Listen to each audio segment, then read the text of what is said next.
How many astronauts are here? How many astronauts are in the audience? Okay, how many about aerospace engineers? Any satellite engineers in the audience? Yes, I suspected that would be the case. So I want to tell you a story about designing satellites, because that's what my organization does. Whenever you build a satellite that orbits the Earth, in addition to whatever that satellite has to do, like provide communications or observe a certain part of the planet, there's another thing that the satellites have to do.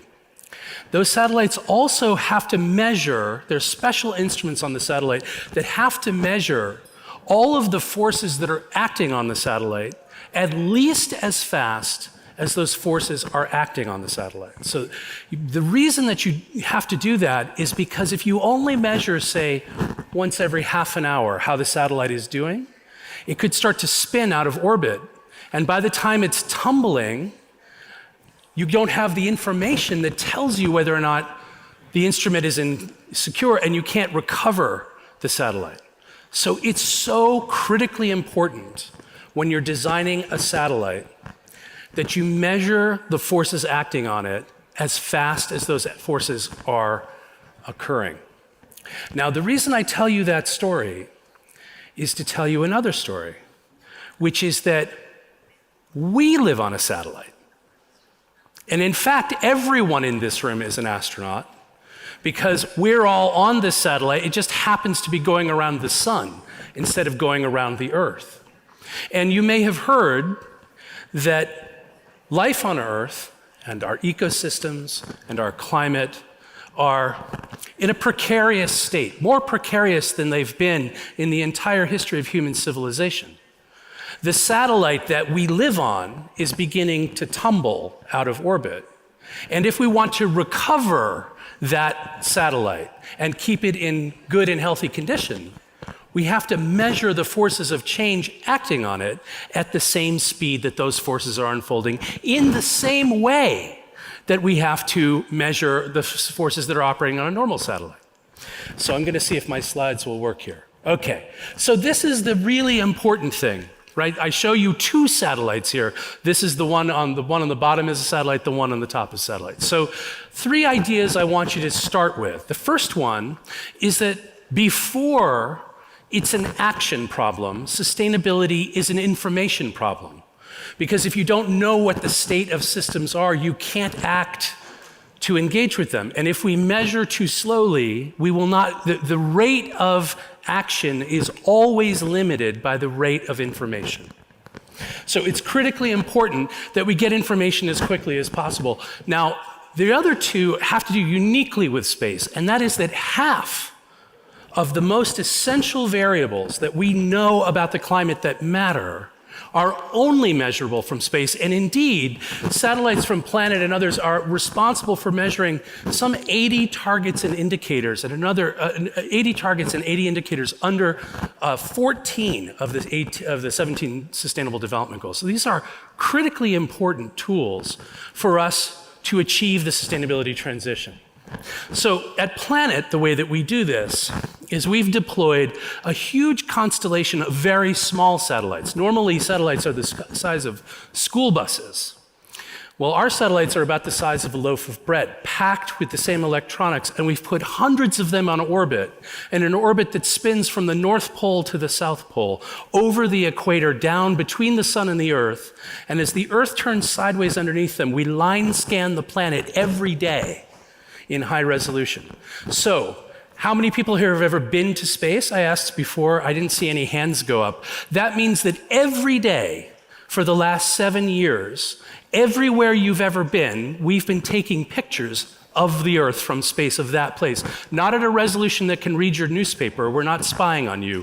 This is a much coarser resolution, about 3 meters per pixel, but it allows us to see every tree, every road, every building, everywhere, every day. Now you can imagine how essentially important that is to this question of how do we drive sustainability. And here is probably the most important chart I'll show you in the whole talk I'm giving this morning, and this afternoon. The way we do all of this, the way we're going to solve all of these sustainability challenges, is by increasing the amount of information we use when applying ecologically intensive resources. So first we have to make the invisible visible. Then we can be much more precise in the way we use resources. So for instance, consider in agriculture, when a farmer needs to grow a crop, they have to apply inputs, seeds and water and fertilizer and insecticide. Using satellites, we can see precisely when and where to apply those scarce resources to increase agricultural productivity while decreasing the ecological intensivity of agriculture. And we've shown that sometimes the benefits can be measured in 100% improvements, a whole, like a growing twice the amount of food on the same amount of land. And why does that matter? The reason that matters is because one of the most essential things we have to do is protect our forests. And what is the principal driver of the desecration and deforestation of the elimination of our forests? It's the creation of new fields for agriculture to feed all of the new people who are arriving in this century. If we can make agriculture more efficient, we can depressurize our pressures on the forests. The forests can constrain and hold a lot of carbon, and that carbon is essential for us to meet our climate objectives, just as an example. Now, I want to show you a couple of ways what this looks like in practice. This is a sped up image of a couple of months, actually it's now a couple of weeks of satellite imagery deep in the Amazon. What you're looking at here is deforestation spreading across the landscape. That's all illegal deforestation. It's not allowed by law to occur. This deforestation, as you can see, sort of looks like a virus spreading across the landscape. And if your eyes are like my eyes, you likely looked at the right-hand side of the screen first because it's so salient, it really pops. What you might not have noticed is what happens over here. Right after the deforestation occurs, you see these little spider webs that go in on the landscape?